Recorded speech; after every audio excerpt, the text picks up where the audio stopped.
Happy Halloween and welcome to Gimcrack Video. Hey, you got anything scary that we can watch? Oh, yes. Have you looked in the bargain bin? Is is that one on the under the sign over there that says "Warning, not for public consumption"? Tell you what, they're five for the price of one. Yeah, but are they any good?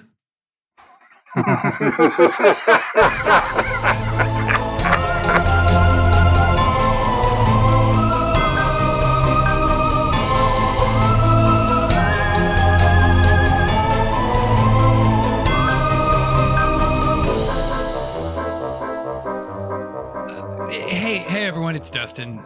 Thanks for joining us on on a very special occasion. Today we're celebrating our 50th episode of the Found on Shelf podcast. Yes, that's right. We have done 49 of these so far, and this is number 50. So I really hope that you guys all listened to our last episode. If you have not, please go listen to it. And if you don't have time to go listen to it, that's cool. I'll just give you a brief kind of recap. I think Patrick is dead. He's sitting over. I mean, I'm looking at him right now. He's sitting over here in the corner. He's covered in flies. He hasn't moved in a week, and there's just blood everywhere. Honestly, it's really not looking good. But if there's one thing that Patrick always told me, it's that consistency is important to a successful podcast. So, as the saying goes, the show must go on. But it wouldn't be very fun just to hear my own voice yapping with myself. And frankly, I just needed somebody with that head full of knowledge that Patrick has, and to pull out random facts out of nowhere. I head down to the video store and I grabbed the clerk. You guys might remember him. Would you care to introduce yourself? Yes, I'd care very much. No, I won't do that. I have a question. It's been bothering me for roughly 30 seconds now. Did you say successful podcast? Yes, and ladies Because and quite, gentlemen. I haven't heard of you before. Oh, well, you're kind of a big deal on this podcast. I'm the owner and proprietor of the Gimcrack video store down the road. I was very happily performing my duties of distributing works of cinematic art to unappreciative Philistines. And this gentleman, he walked in the lobby, as he does many times, and instead of renting something, he hit me over the head. It was with a sock and bopper, so it really wasn't a I had to get your concussion or attention. anything, but Yeah. like it was alarming. And at a protest station, he's forced me back here to record. I'm speaking into a microphone, but I'm increasingly concerned it's not really going to go anywhere when I'm done. Well, ladies and gentlemen, this is Gimcrack, and like I said, you are actually this is an extremely successful podcast, and you are kind of a big deal. Well, that's Patrick true. is I am a big deal. yeah, Patrick has stopped by, and I thought he told you that he was recording you, but I don't know if he told you or not. But he's recorded your voice, and we've actually clipped out a lot of your audio and thrown it onto our episodes. So. This feels like an invasion of privacy, but Eh, it is a one-party consent state, so I'm dubious. yeah, there's no privacy anymore anyway. Just roll with it. Oh, okay. So what are we talking about here? Well, Mr. Grimcrack, I told you to watch a movie, and I hope that you did watch it because today we are going to be talking about a movie that's called Horror Hospital. I haven't heard of that. I did not watch it. Oh, that's going to make it kind of an awkward episode. Do you know about this movie? No. Hmm.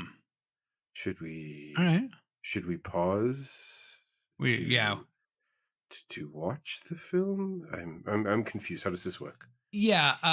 You know what? Let's just.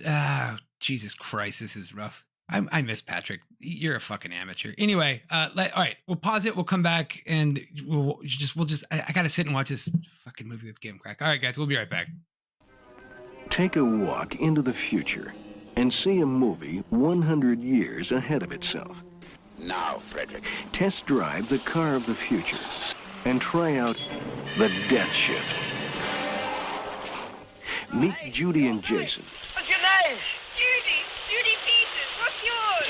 Jason Jones. Two people destined to spend the weekend together as lovers.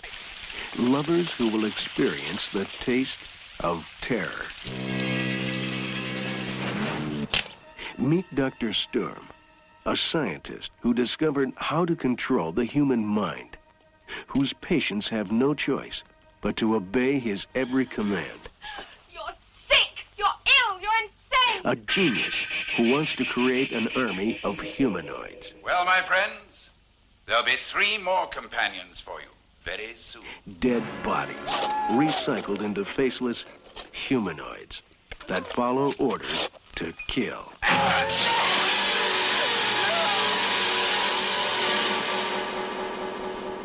Meet the computer killers. Watch, Jason. These young people are completely under my control. Human guinea pigs robbed of their will. Olga?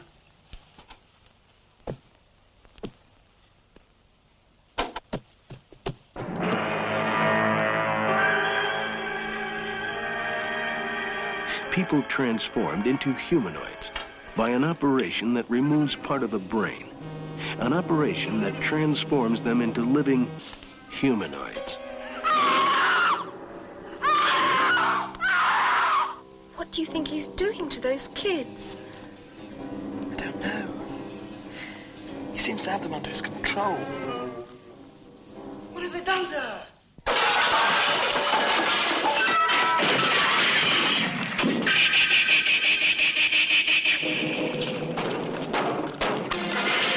It's no use, Jason. You won't get very far. The computer killers, a new breed of humans. It's no use, Jason. You won't get very far. Steel brains, human bodies, programmed to kill. I'll operate tonight. And it just ends. So Gimcrack, you might be a little bit confused by that trailer. First of all, it was long. Second of all, they kept referring to something called the Computer Killers. Yes, the seminal punk band of 1973. No, that was actually the original title of this movie, was Computer Killers. Interesting. Why? Yeah, no clue. But the actual release title was going to be what it was called Horror Hospital. And I picked this movie. I picked this movie for Patrick because this is our 50th episode, and this movie is 50 years old. You see what I did there? Yes, that's a lot to digest. This movie is 50 years old. Yeah. So if Gimcrack, if you were going to try to get somebody, if somebody walked up to your counter and this was the only movie you had available, what would you say to them to get them to rent this movie from you? I'd say, I'm sorry. Do we have to do this with him sitting in the corner like that?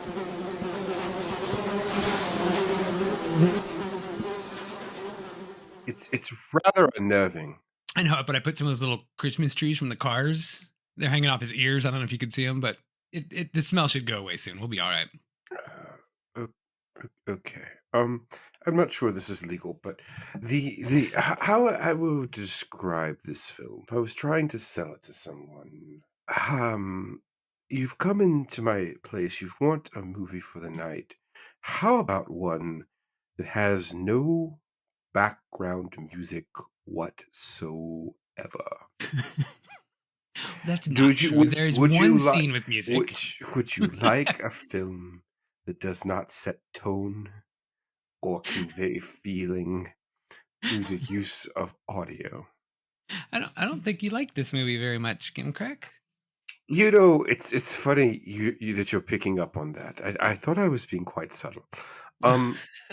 No, if someone were to hand this film to me and ask, "Was this what about this movie should make me bring it home?" I would say, "Would you like to see another movie with Alfred from the original Batman films?" Ah, you caught that, did you? Yeah, it was one of the only things that really stood out. That and the fact that the plot makes no sense, and Yeah. also that there was no background music, and also that it was very Well, British, and then also, um, what the fuck is up with computer killers? What a terrible name. Terrible. Horror Hospital's not correct. Yeah, you get what you pay for, and I won't charge you anything to take this out of my store.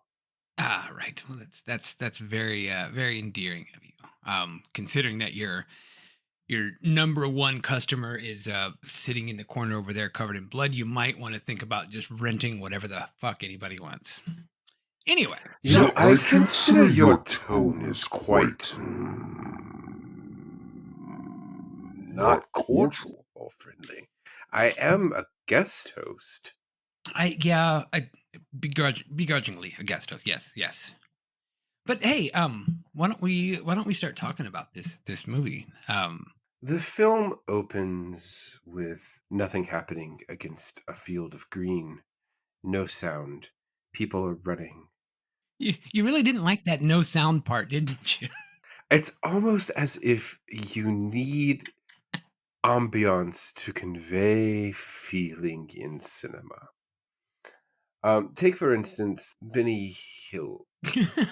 You'd rather Benny Hill music playing in the background? Yes. Hmm. Like so the opening scene where there's a Rolls Royce with Michael Gow, who plays Dr. Storm, driving a Rolls Royce with a little person in the car who hits a switch and blades come sticking out of the side and cuts people's heads off. You want the Benny Hill music playing over that. Can you honestly sit here and tell me it wouldn't be better? Oh, it would. It would. All right. I'm starting to like you a little bit, Kim Crack. So they collect these people's heads in a bag, and then it hard cuts to, I assume, what's supposed to be our main scene with our main protagonist away in probably London. But what it actually cuts to is a band performing on stage and a close up of a man in drag pretending to be dead while the band plays a song around them. And then, Yeah. and then our main character shows up and calls them all slurs. Yes. And then he gets beat up and he's mad at them for beating him up for I calling know. them slurs. I know. Later, he's like, when he's talking to the girl on the train, and she's like, "Well, why aren't you with the band anymore?" It's like, "Well, they stole my song," and I'm like, "It's really sounded more like you called them a slur and they kicked your ass." But, you know, we're each of us the hero of our own story. Yeah. His story sucks because we're introduced to our protagonist complaining petulantly about the band he writes songs for performing his song on stage, and then calling them slurs and getting beat up, and then deciding to take a holiday Yes, to go meet women. to go meet women. So he goes to a shady backdoor travel agent. Now, well, hold on. Before we get too far ahead, that band that was playing there is an important thing Yes. about this band that was playing. Are This they was computer killers? no, this was Do the they have 19. computers? They do not. They have tangerines though. This is the 1960s psychedelic band Tangerine Peel, and the man in drag is actually not part of the band. The man in drag in the bright red dress is the co-writer of this fine film. I don't Oh, know why he decided to write himself in as a man in drag that gets called slurs and punches somebody, but that was a decision that he made. wish fulfillment. Yeah. Um, okay, interesting. Yep. Yep. So the bulk of our story, our character, he goes to this travel agent who checks him out and makes some unsavory comments about trading sexual favors for travel, and then Hmm. sends him to a free weekend down in a manor. and the camera zooms in on the bulge on the pants of I our. did notice that, yes. One of the highlights of the film, really. I yeah, I there's a lot of undertone in this movie that I just don't think they were quite ready to address, but they wanted to kind of put it there. It's definitely intentional. Whether or not they handled it well is a different story. Yeah, it's a bit scattered over here, but our main guy, his name is Jason. He's played by a guy named Robin Asquith, who yeah, he was in this producer's earlier movie called The Tower of Evil. But I looked into this guy's history and it was actually pretty funny because he went to this like really high prestigious school and he hated it and he started rebelling. He went and stole several rifles from the school's armory. Again, Wait, that's a movie. no, he did this and he held up a post office, stealing hundreds of dollars worth of stamps. Pounds, I guess, technically, because not the weight pounds. We're talking British here. And then he was going to return them and try to get some money back for him. And then he ended up talking to a crane operator who was working at the school, and he convinced this crane operator to lift the headmaster's car up onto the school roof, which is kind of funny. Delta House.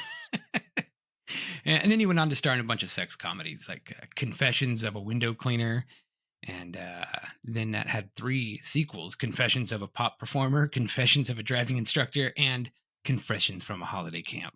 Did it have confessions of a guy who gets his ass kicked by a drag queen on stage? No, I'm surprised that didn't happen. Oh, okay. He was in If, though, right? He was in If. In Dot dot If? dot. If. Dot dot Yeah. dot. Oh, yeah. Back when the idea of a teenage shooter was a speculative horror story. If Oof. dot dot dot. In case you didn't know what that movie was about. I think that was actually the If first movie he was in. something terrible like that would happen, can you wrap your mind if? Yeah, no, nothing like that would ever happen. Mm. No. Jesus. No, that's God told me to. Dot dot dot. So yeah, Jesus is a that movie. He's got like an armpit vagina. And he's an alien. Have you seen God Told Me To? no.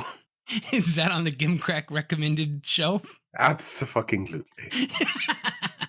So anyway, our buddy Jason, like you mentioned, he hops on the train to go out on this trip, go out on holiday, as they like to say over there. Yes. So he's looking for some birds, quote unquote.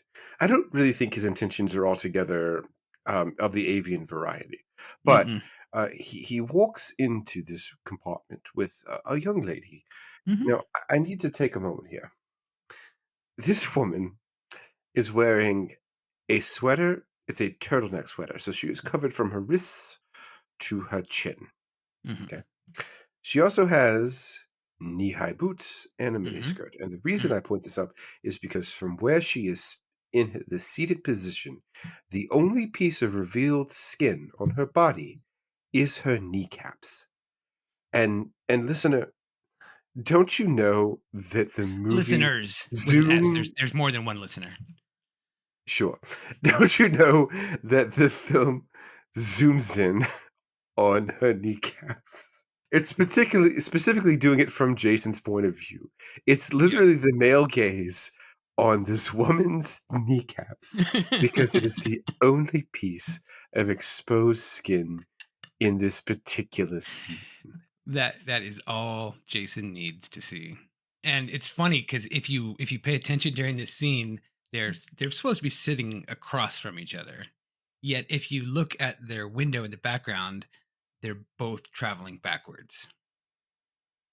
I don't know how That that's possible, but that it is. is a level of attention that I did not give this movie. I must confess, and I will give it to you in this instance. How many times did you watch this film? uh 3. And you're still okay. Yeah. All right. Yeah. Oh, well, no, but yeah. Uh, Well, Well, okay. Actually, I tr- did. I watched it. I watched it 4 times. I watched it 3 times on my own, and then I put it on my laptop, and I sat next to Patrick over there in the corner and watched it with him for old time's sake.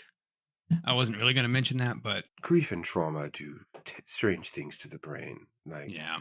making someone recommend for a hospital. And speaking of grief and trauma, um, Jason goes and talks to this lady, and he has the greatest pickup line in the history of mankind, which is if you are ever on a train and you are sitting there alone with a nervous looking woman sitting across from you, this is exactly what you should say to her. There's no need to get so uptight about things. I'm not going to rape you. Yeah, just tell her, hey, I'm not going to rape you, and everything will be fine. He had definitely thought about it. Those kneecaps. But then, and then Judy says, after she's exposing her sexy kneecaps, she says she's on the way to visit her aunt that used to run a whorehouse. Why is this even a thing? It's remarkably similar to the plot of Debbie Does Dallas Part 2. Part 2, not part 1. No, that's a different plot entirely. Gotcha. See, in Part 1, Debbie's trying to raise money to go to Dallas to become a cheerleader, and she does that through having sex with people for financial gain, you see. And in the second part, apparently being a cheerleader didn't work out, so now she's going to like Montana or something in the frozen wilderness to go to her aunt's whorehouse and work there. So it is very close to that. But yes, very similar. This movie is a lot like Debbie Does Dallas Part 2 meets House of Wax. Ah, there we go. Oh, there's your pitch. There's your pitch. So anyway, she's talking about her aunt used to run a whorehouse, and then after the war, she met up with this weird Finnish doctor, and then she never really heard from her again. And they get off the train. It's a nice, beautiful, sunny day, and they're looking for the ride, and all of a sudden, like the train engineer comes up and asks them to see their tickets. Don't they usually check your tickets before you get on the train, not when you get off the train? I don't know how things work in England. They drive on the wrong side of the road. They could do trains backwards. Who knows? Who's to say? This is true. Get in the comments. Tell us. See, so train dude. That's how you do marketing. I have never heard of your show. Tell your people to get into comments. Leave reviews. Maybe hold someone hostage and tell them that you'll kill them if they don't get enough reviews. What's that strange? What's that strange pioneer chap doing over in the corner? So yeah, train engineer ends up making a phone call, talking to the whorehouse aunt, and basically says, yeah, there's 2 more on the way. And then it starts pouring down rain, and 2 dudes on motorcycles that are labeled Storm 1 and Storm 2 just pull up with their helmets on and don't say a word. And yes, Janet, life's pretty cheap to that time. If you're just in the middle of nowhere, it starts pouring down rain, and there's 2 dudes in motorcycles, you just hop on the back and go with them, right? You know, it sounds like a lovely evening, but the Storm 1 and Storm 2 labels just to give me pause for concern. What storm? Are they Dr. trooping, bringing Dr. Storm? Okay. Yeah. And it was a stormy weather. Yes. I don't know. Anyway, so they go to the place, and that's the weird part. Is it's kind of like a hotel, and it's kind of like it's not a hospital. I don't know why they call it hospitals, but it wasn't a hospital. There weren't computers.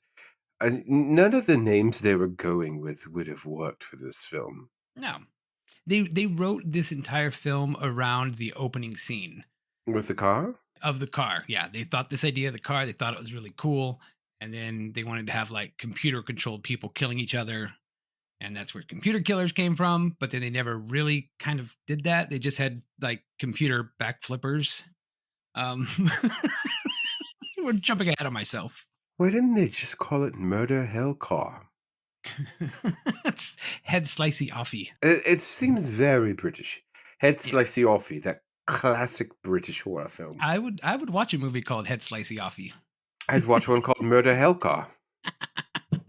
And apparently you'd watch one called Horror Hospital. Yes, we all make mistakes. Yeah. So back to Horror Hospital. They are there her aunt was like, you're not supposed to come here. Um and then they end up giving them a room together. These two people that just met on the train, and the guy said, I'm not gonna rape you, don't worry. They end up giving them a room together. And when they get to the room, the first thing she does is strip down to her bra and panties. She sure does. And then she goes and takes a shower, and he just walks right in there like he owns the place. with the soldier with like a night helmet on. Well, you have to practice safe sex. And he just says, I thought we'd have a chat while you splash. And then they try to film the makeout scene like 2 or 3 times, but they can't quite get it through the night helmet, so they keep trying, and they don't cut and they don't edit, because what's editing for? Who needs to edit anything, really? Especially when there's no music. We don't need to edit or condense the film in any capacity. We could just let it run. Yeah. And then Anyway, fuck. So yeah, they call for dinner, and then at the dinner table, there's like 8 people sitting there with scars on their head, and they're just like staring off into nothing. It's terrible lobotomies. They've all been grayed out like zombies, with a really deep gash along the foreheads in roughly the same place to suggest an operation of some kind. Mm-hmm. They've all been lobotomized. It's as if you're watching a focus group for Tucker Carlson. And On Twitter, you mean? on Twitter, Mhm. right. In violation of contract. In breach of exclusivity. And then so they're sitting at dinner. All these people are sitting around there. And then the 2 dudes in motorcycle helmets come by. Now, here's something really kind of interesting about the motorcycle helmets guys. The only really interesting thing, because I don't understand why they needed to be motorcycle helmet guys. I have an Um, idea. They But were please. labeled in the credits as Bike Boy, Mhm. Bike Boy 1 and Bike Boy 2. Well, Bike Boy 2 was actually the stuntman for Mark Hamill in the 3 original Star Wars movies. So I have a question. Mm-hmm. Another movie comes out this same year. It's called Psychomania. Have you heard of Mhm. Psychomania? I have not heard of Psychomania. So Psychomania is about an undead biker gang. Sounds promising. Now, my question is the production of Horror Hospital and Psychomania related in some way, as to which having the motorcycle men would save money, or, more pressingly, did Psychomania come out first and they were trying to riff off that? I would not be surprised if they were just trying to riff off that, because it was just a lot of ideas kind of thrown together. Now, Psychomania was also released under the title The Death Wheelers, so part of this movie being called Horror Hospital might have been because they intended to call it The Death Wheelers, and they got beat to the punch, and they're like, fuck it, what do we do now? Death Wheelers, that's all we had. What about computer killers? And someone said, what? There are no computers. Let's go with Horror Hospital. And the other person said, what? There is no hospital. What about Death Wheelers? And it went on like that. The other person said it's 1973. What the fuck is a computer? I would think so. So that was your little bit of a fun fact there about the motorcycle gang, and I don't think that those 2 movies are related at all, except for that they're both British movies. Psychomania is better. It's still bad, No, but it is better. Yeah. Well, that's not saying much. Have you seen the newest version of the second newest version of Mystery Science Theater 3000, where the guys walk around with the weird bone helmets on? I have not. That's the one Patton Oswalt was on. Oh, okay. And they're like the evil. The Mads have like assistants and stuff with helmets on. Okay. They play the band. They're the band. So motorcycle dudes show up because some lady just starts screaming off the top of her head. She's just screaming, and then they just take her away. She realized what movie she was in. Yes, that was probably it. But then my absolute favorite line of the movie comes up. As Frederick, who is the little person in this film, he's walking down, and he's hiding this like bloody bag behind him as Judy and Jason are walking back to their room because they don't want to sit down for dinner anymore. And Frederick looks at them and he says this line, which I absolutely love. Sleep well. Don't forget to brush your teeth. That is the line of the movie. All of his lines are delivered very slowly and laconically. You As liked him, if- didn't you? I've never heard anyone speak like that before. I don't know. Never? Not to my knowledge. Why? Are you thinking of someone? Have you ever called your own video store and listened to your voicemail? I thought I had more of a auctioneer kind of like speedy cadence. More like Do a you sloth. listen to rap? Have you heard of Twister? Yes. That's what I'm going for. Okay. And you nailed it just about as well as this movie nailed being a horror movie. So we get back to the room and he gets cold towels for her, and like red liquid just starts pouring out of the faucet. Well, And I don't know if you've noticed, but Kool-Aid in the plumbing is a common problem in older homes. My house actually has this problem where every time I turn on the faucet, something looking like blood comes out, but it's just really thick Kool-Aid. And also the pipes kind of rattle. It sounds like the screaming of tortured ghosts, but it's just old pipes trying to get the Kool-Aid out. You know? Yeah, that's all. That's all. But I find it interesting that she screams bloody murder. She just screams and freaks out over the sight of red liquid pouring out of the faucet. Now, at the beginning of the movie, when they walked by this room that was covered in blood, not a peep. She sits down at the dinner table with all these weirdos that are just staring off into nothing with scars all over their heads. Not a peep. A little bit of red coming out of your faucet, you scream like a maniac. But it's kind of how like there's a corpse in the corner.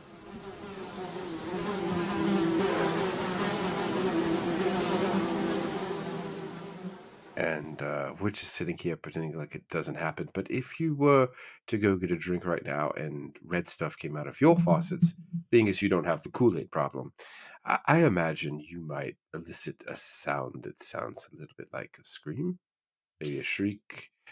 Well, no, because I pump Kool-Aid into my system. Like I actually I mix it with sugar and water and everything. Like it's got the packet to sit Well, there. yeah, one of those. Oh, yeah, filtration systems Yeah, I've yeah. heard so much about. Yeah, I've got a breakaway wall and everything back at the house. It's great.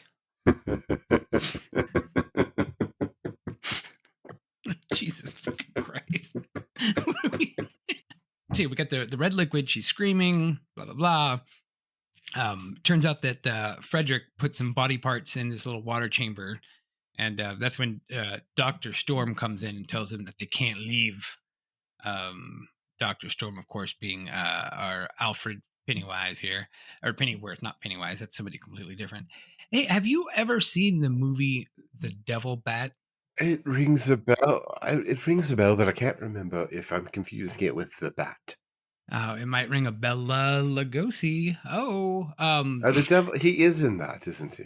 Yeah. So basically, the director, he wrote this role as Dr. Storm specifically for Michael Gow and said, "I want you to base this performance on Bela Lugosi from the 1940 movie The Devil Bat." Which, Bela Lugosi plays a perfume chemist who's angry at his employer, so he mutates bats into massive size and trains him to attack his new aftershave. I've seen this film. That sounds bananas, and I need to watch it at some point. You know, all of those movies sound better than they watch. Mm-hmm. So does your video store. Anyway, back to this movie we're watching. I remember you. You rented the nostril picker last year. You sick fuck. Look, okay, I did rent it, and I promise I will return it. I promise. I just need to watch it one more time, and then I'll bring it back. You know what? You can keep that one. It's on me. Right. Thanks. So anyway, Jason and Judy go back to the room, and they start to fuck. Why not? Frederick and the motorcycle guys are disposing of bodies. they go wandering around the house as one does in horror movies. I want to circle back on why not here. Um, had you gone to dinner and found 12 lobotomized people holding court, as it were, and then you attempted to gain some solace from that by going up to your room and were ambushed by a mad scientist draining blood out of a faucet. Mhm. Would you fuck or would you leave the castle and then fuck? I, I'd like to say that I would just fuck, but in reality, I would probably escape the castle and then. Yeah, because if you wait to escape the castle afterwards, Hmm. you may not be able to do that. Yeah, and what if she gets killed? There's always that risk. Abraham understands this. We haven't got to Abraham yet. It's coming. Oh yeah. It's the only music in the movie, and it's coming. You have to admit that was a choice. Oh, it certainly was, and we are Do going you- to talk about that choice for sure. Oh, good. So, yeah, Jason starts chasing. We get a weird. This is where we first get our glimpse of some weird monstery thingy that's kind of lurking in the shadows that we don't quite know what that was. You mean the melty goop monster? Yeah, Clayface. Yeah. Yes. So the dude. So the dude named Pollock is the guy's name. He was from the Happy Holiday. I don't know what they were called, but He was the gay travel agent that was also a predator. I want to take the time to point out what an absolutely astounding choice for representation this film is. We're watching this in the middle of Pride, by the way. There's a delay in this buffer. What the fuck?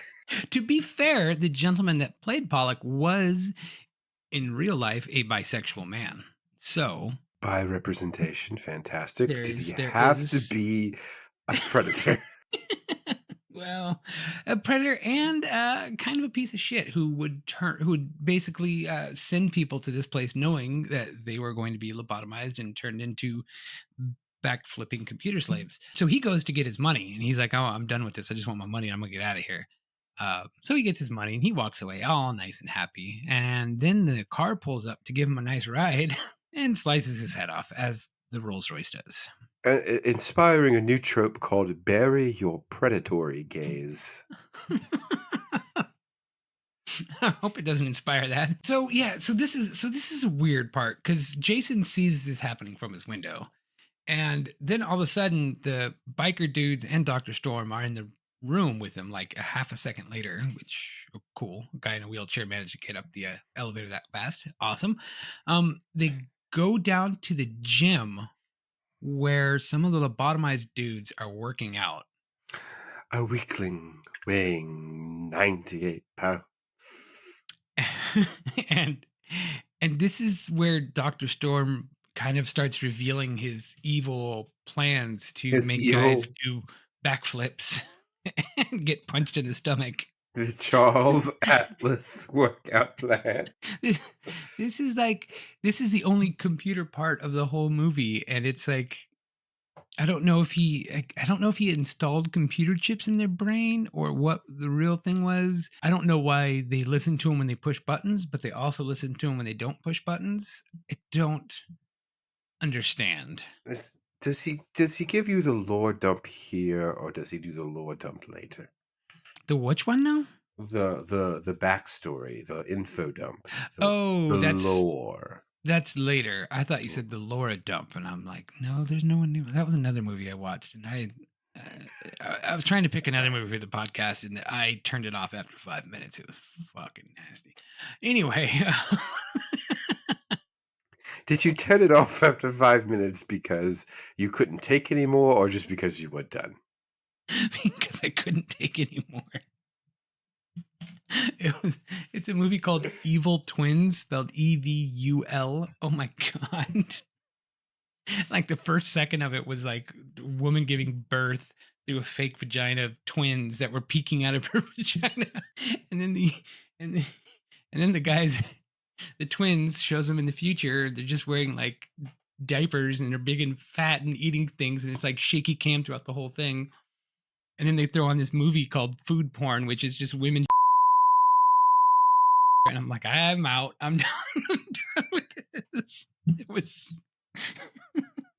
Man, and to think it's Ted Cruz's favorite movie. So let's get back to this movie. So yeah, we've got these dudes jumping on commuter commands, and then he does this weird thing where he says the line twice. Like I don't think they intended to have the line in there twice, but they recorded it, so they just left it. I think a lot of this was done from the fact that the writer was really good friends and heavily influenced by William S. Burroughs, and even worked with him on a few of his short films. So, okay, that's a oh boy, that's a Just sit on that for a second. I quite enjoy Williams S. Burroughs books, but whew. Have you read Naked Lunch? Not in a very, very, very long time, like high school, maybe. Okay, yeah, but being exposed to it, you can kind of conjure up the ideas of just madcap insanity. Yeah, and a lot of his stuff was kind of scattered and all over the place, and just kind of disconjoined with the next part. Yes, which if you think about the movie that we watched, I have notes on the editing of this film. Well, now you know. Edited with inspiration from William S. Burroughs. I feel like there'd be more adrenaline, but I haven't seen actually his short films. I'll be honest. I did say inspired by, not done by. Yeah. He talks this way though. He's very slow, methodical person in speech, at least in interviews when he's older. But his books don't have that vibe at all. It's just it's like kind of like a proto Hunter S. Thompson. It's almost like a video store clerk with a very slow, melancholy voice who actually thinks he's Twista. That's a very specific image. Yeah. Just off the top of my head, just something random I thought of. Yeah. Would this particular video store clerk also be some sort of dark and malevolent creature with mystical powers beyond your reckoning? He'd like to think so. We'll see. So back to the movie, Dark and Evil Reckoning. Anyway, that's a good film, actually. I have got it in the 2-for-1 section. He's like $2 for $1. It's great. So yeah, Jason sees this shit going on, and like he freaks out the fact that guys are doing backflips and getting punched in the stomach, and he just runs. Like this is his breaking point.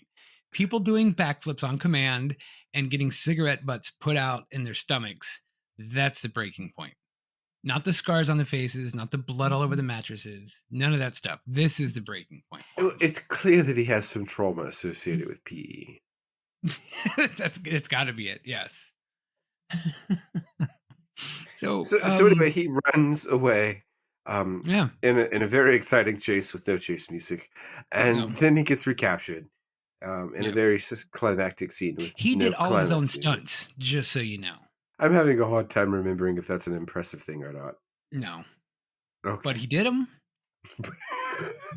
So all this shit's going on. You've got backflipping computer control guys. You've got bloody things happening. You got heads getting chopped off. You've got some weird creature crawling in the background. You've got this is kind of where he throws in his thing about implanting devices in their brains, but he needs more test subjects and blah, blah, blah, and all this stuff. And there's all this dark shit happening and everything. And the aunt is like, fuck it, I'm out of here. I'm done. This is my last operation. And you can tell she's about to be killed. And the next thing you know, the train station calls and they send another guy. All this like dark, evil shit's going on. And then the next thing you know, you just hear...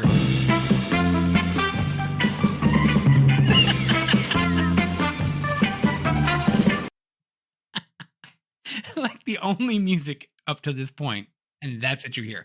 Like this is almost the hour point in the movie, and there's all this shit happening, and then we've got It's just it was the funniest part of the movie to me. It certainly was. Is there a reason? Do we know why? Mm-mm. Nothing. Nobody said anything about it. I couldn't find a single thing. They just it fit. It didn't fit. That is No, that it is didn't. that is that is undeniable. I don't know what you're talking about. This fits over everything.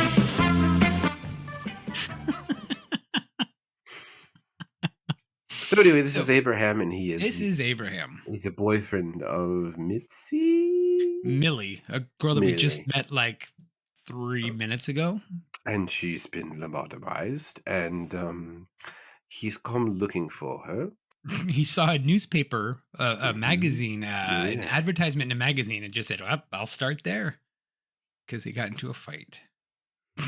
So he shows up, and now they're concerned that the whole jig is up, so they knock his ass out and throw him in a jail cell, Jason. Yep.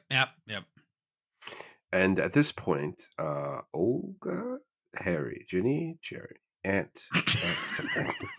Whorehouse Aunt. Just call her Whorehouse Aunt. Okay. Aunt Slutty. She, I love how the doctor at one point throws shade at her. He's like, what are you going to do? You're too old to work at a whorehouse. she decided she's going to leave and take Judy with her. And this doesn't go well with Dr. Storm, who is, as we all know, an incel with brain surgery superpowers. And so what he does is he says, okay, go ahead and go. And then he has his melted goop monster murder her. Now, at this point, the sharp-eyed viewer may begin to see a twist coming. But we'll revisit that later. Anyway. Yeah, we got a bunch of shit. So Abraham's in the jail, in the little locked room with Jason, and they talk to each other. Frederick, the little person's spikes drinks to knock out the guards to try to free them. I don't know how all of a sudden like he worked this plan out, but whatever, it happens. And then Frederick tries to move these bodies of these knocked out guards in a scene that lasts probably like 3 minutes of him just trying to move their bodies. And wouldn't this scene be so much better with I can't move these bodies. I'm a midget. This is too heavy. Let's get this out of the way. Yeah. See, right. exactly. That up in the head. And it one of the two, right? Yeah. I'm sorry. So anyway, and then we finally get this is where we get the lore, the Dr. Storm's lore. Abraham and Jason rescue Judy, and they run through the gym. They're trying to get out, but they run through the gym to get out, and all of the zombies, I'm sorry, the computer killers, block their way, and out comes, and then they're in this field of like zombies with like lobotomized scars, and they're pale and they're menacing, and there's biker men, and Abraham seems to be cool with all of that. Yeah, it's not a big deal. Then Dr. Storm wheels up and he says, "Oh my God, what is that?" As if he has never seen a handicapped person in a wheelchair before. This was Abraham's line. So after this scene, they're now sat at the dinner table again, and Dr. Storm is holding court at the head of the table, regaling them with a story of himself. So this is the lore dump, the deep lore, the Storm lore. So tell us his lore. I will. But I want to point out they didn't try to run at all. They just like, oh, fuck it, we're going to go sit at the dinner table and listen to this man. Yeah. So his lore is that he was apparently a scientist in pre-Stalinist Russia. Did I get that right? That worked at a zoo. That worked at a zoo in pre-Stalinist Russia. Mm-hmm. And then Joseph Stalin, after ascending to power, flooded the zoo with incompetent scientists whom Dr. Storm had to work with. Mm-hmm. And because he felt they were too stupid to work with, he fled the zoo, quote unquote, and then went and started his own zoo somewhere else. Is that right? Am I getting that right? Yeah, so he fled the zoo, and actually before he fled the zoo, he started visiting a whorehouse, and that's where he met Judy's aunt. as one does, right? It's Yeah, ever you have to open yourself up to meet cutes from different kinds of walks of life. It's fine. It's fine. when Stalin fills your zoo with idiot scientists, you go to God opens a Whorehouse. window. Yes, You of just, course. that's what you do. Now he has his own zoo and he's doing his own experiments. I assume no longer in Russia, but who's to say? I think it's in the English countryside. I think it's around where this manor is.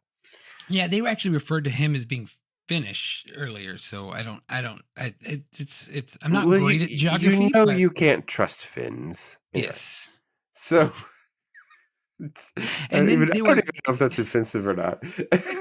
it could be. Let me check to make sure we have any listeners in Finland. um, and so there's this great flashback of him then starting his experiments. Well, he's doing them on animals, and he's fed up with doing them on animals. And there's this great flashback of him gesturing wildly and saying, "I need humans." Yep. And so he starts using sex workers as test subjects for his miracle cure, following the same pattern of behavior as every serial killer in America, which is the Animals sex work. first, then humans.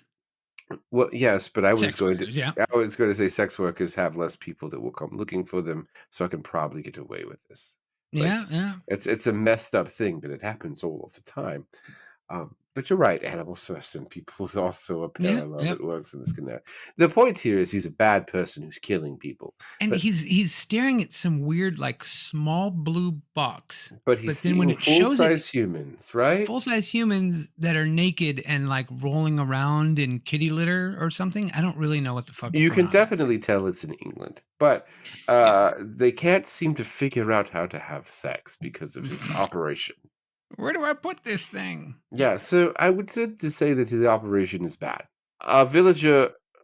At one point, Frederick brings in a plate with brains on it, and they're talking about how they're baby brains, and he says, "Never had a thought in their life." Dustin, if I may, Frederick is the best goddamn character in this movie. what he actually says is virgin brains. Yeah. Never, their calf's brains ripped from their mother's wombs. Virgin brains who have never had a thought in their life. Frederick rules. So after this, in the lore, a villager finds his menagerie of poor lobotomized zombies, freaks out, drops a lantern, sets it all on fire. The whole thing goes up in smoke, and the villager is left dead. And at this point, I figured out what the twist was. But I don't know. Did you figure it out here or later? Yeah, I kind of had a feeling it would be something along the lines of what we saw. Yes. Okay. So then he finishes regaling them with the tale of how he was now, quote unquote, due to his injuries, no longer attractive to women. Mm-hmm. And now he's bound to the wheelchair. And this is when he decides to really crank up operations. And there we all are. Yes. And then, the minute he's done, the zombies take them and capture them again. Okay. They, yeah. as if the only thing they could do to be good British people is to allow themselves to be brought to the dinner table and monologued at, and then they were captured again. Can't be helped. Nothing you can do about it. That's just the way it is. Rough show, bad sport, whatever. Idioms, idioms all. And these idioms get locked away again. And then Friedrich has to save them again. They throw Friedrich out the window that's only big enough for him to crawl through. Conveniently. And he finds an axe somewhere, uses it to split the head of the zombie guarding the room. And then as he's trying to free them, a different zombie throws him down the stairs. And then Jason and Abraham are free to whip that zombie's ass and try and save their friend. But I will tell you, he didn't need to die. This was needless. Why are we killing Friedrich? Yeah, I don't know. I think that was just so he could say his final words was, "You don't know the whole story about Dr. Storm. Dr. Storm is..." Dr. Storm is Vincent Price in House of Wax. Yes. Yeah. So, okay. Or Bela Lugosi in the Bat Demon. Does he do the same thing in the Bat Demon? I don't know, but that's the role that he's supposed to be. The grand reveal here is that, of course, they're about to feed because they're about to try and find him. Dr. Storm, he is the melted goo monster, you see. Dun, dun, dun. He's terribly scarred from the fires, and now he's wearing this synthetic wax suit that makes him look like an old man in a wheelchair. It doesn't make sense because the other suit is like a big hulking suit. He gains like 100 pounds when he's in his real form. And can walk. And can walk. So yeah. Okay, well, if you think about the movie it's ripping off, in this scene, in this ending anyway, doing a riff on, we could say, House of Wax, Vincent Price's character is also horribly scarred in a fire and uses wax prosthetics to cover that fact up, and also pretends to be in a wheelchair, but that's to be unassuming so that he can then murder people and no one would be suspect the weird disfigured monster who can walk is actually the nominally handsome Vincent Price, who is handicapped and bound to a wheelchair. So that makes sense narratively for House of Wax. The good one, not the one with Paris Hilton. Be very, very clear. However, in this movie, it makes zero fucking sense. Which no, yeah, this is the throw spaghetti at the wall kind of movie. You just mix shit up, and this is a series of scenes that somebody wrote on playing cards and then just shuffled them together and said, "There's your script." And then here's your editing thing, because they see him in the bed and they're like, "Oh, monster!" And then the next thing they know, he's escaped out the window and is running through a field. But like, there's no shot for that. They just go, "Oh, monster," and then they cut to the field with him running. Yeah, the editing they're is like, there's no budget. No. So then they all hop in the helmet of death car, the death wheels, if you were. Yeah. So before they do that, they smash all the computers in the whole thing that are apparently controlling the zombie people because they're computer killers. They smash the computers so the zombie people just start freaking the fuck out for whatever reason. And then they're kind of going like room to room searching for people, I guess, as they're running out of this flaming house. And in one of the rooms, they find the Pink Panther's favorite thing. Diamonds? Dead ant. Dead ant. Dead ant. Dead ant. Dead ant. Dead ant. Dead ant. I'm leaving. Thank you very much for your time. I actually wrote that in my notes, so I'd remember to say it. And they say this isn't a professional production. Now you know why we have so many listeners, Kim Crack. All three of them. Did you ever see the little YouTube video? Well, I mean, it happened in the actual Star Wars movie, but the Seagulls video from Bad Lip Reading on Star Wars. Yes, of course, I do have a computer. I think All everyone right, saw that. So that one scene where they kind of play it over and over again, where like Yoda's just banging his stick on R2-D2. Mm-hmm. That's pretty much what our monster mutant dude is doing to Millie at this scene. He's just kind of just smacking the shit out of her face. And it kills her. Yeah, and he murders her. Just by smacking her around a little bit with his stick. I don't get it. Anyway. Yeah. So now we're going back to where your car is chasing after him. Yeah, and they cut his head off. Just like at the beginning of the movie. And it falls in quicksand? They threw it in the swamp, yes. Here's my problem. I have a big problem with the movie coming up. All right, so they do that, and then you get to the epilogue where they're boarding the train, Abraham and Judy, and they walk the train car, and Jason is wearing the fake wax mask of Alfred Pennyworth, Dr. Storm, and pretending to be him, and they freak out, and he's like, "Oh, it's only me." And I'm like Abraham saw his girlfriend die like 2 minutes ago. Yeah. What are you doing saying, "Cheer up"?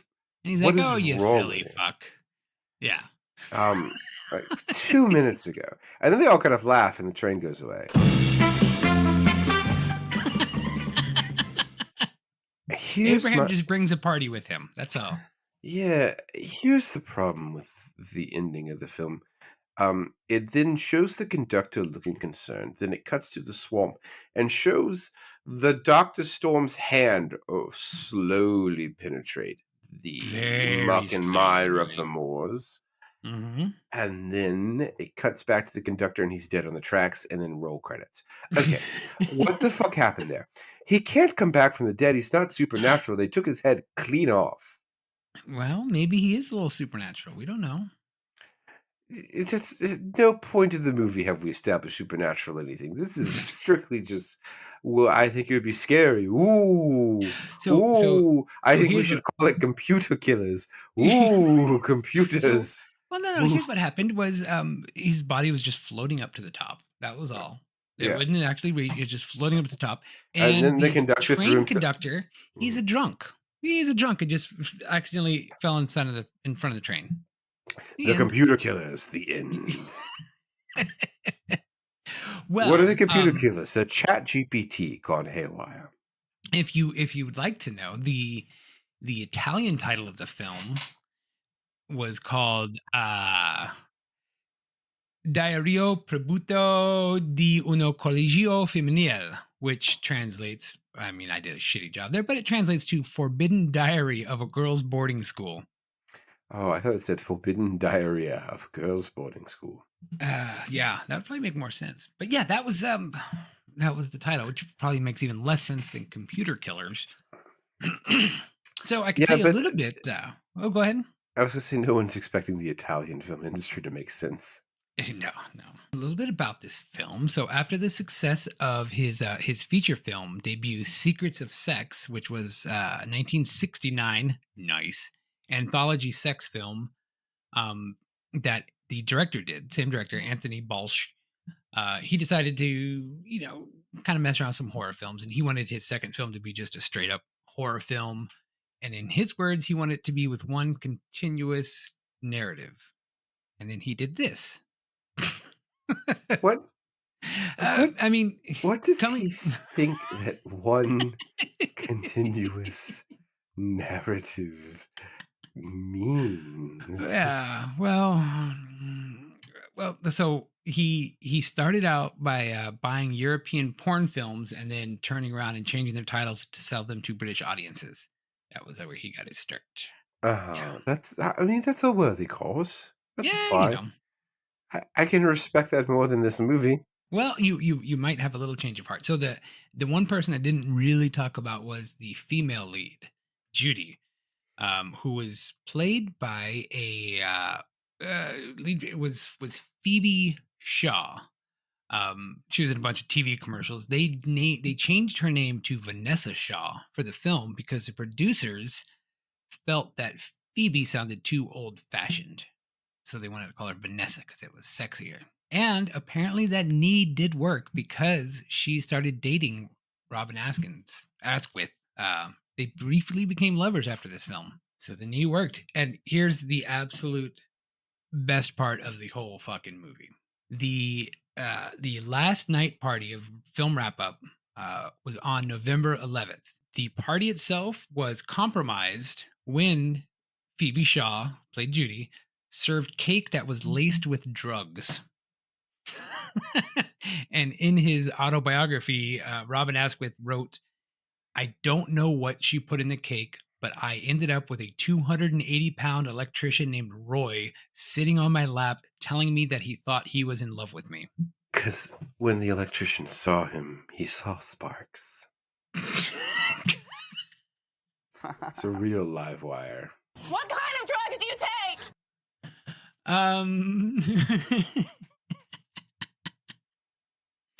So Gimcrack.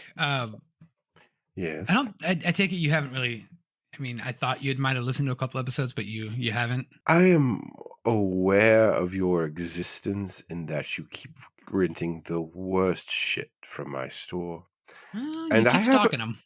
Well, it's a cursed video store. Most people watch the one movie, die from exposure to the horrible evil inside the tapes, and then I reap their souls. But you keep coming back. I mean, I reaped his. His is mine. But like, it took a Well, while.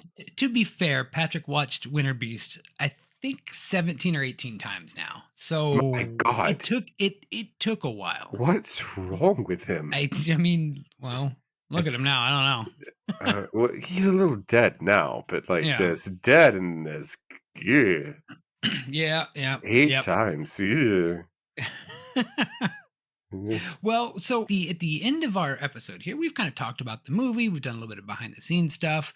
So now I would like to know. There's this little. I'm going to play this little clip from you, and then I'm going to explain the rules. So hang tight. Listen to this clip. In a way, I brought you here to offer you a job.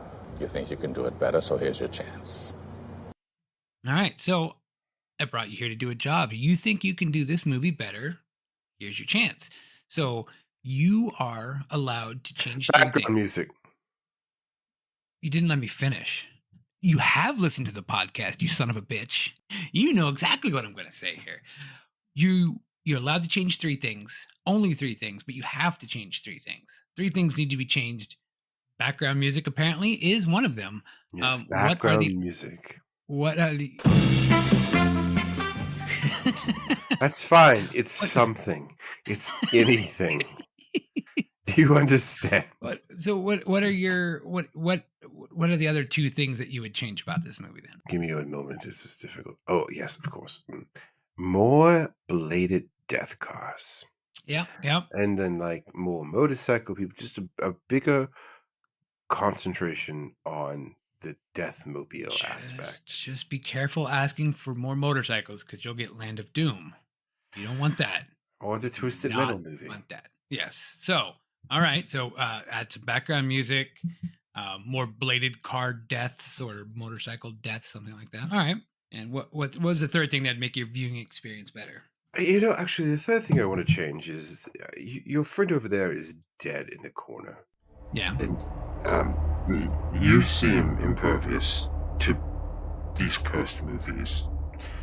So what I'm going to do is, as a demonic entity thing that has a video store meant for malevolent purposes, that I do happen to have a video cassette on me. What? Yeah, right here in my pocket. This is a video cassette that has your friend's soul on the film. And what I'm going to do, because I don't want to sit here next week and listen to you talk about movies, is I'm going to open this cassette. I'm going to set it on fire. No. And then what will happen is the soul will re-inhabit his body, and you can keep doing your show, and I can keep lending out movies to people who are normal and will be tormented by my evil. Does that sound like a plan? So Great. you're gonna leave, but I'll get Patrick back just like he was before, or I'm giving you your friend back. Let me just go ahead and set this on fire. shit. Quick little spell. Arise, arise, arise. All right, that should be good. Give me about 5 minutes and I will go. He should spring up any moment now. It should be fine. Don't mind the smell of the burning VHS tape. It's asbestos. It will kill you in about 20 years. There's no hope now. Bye-bye.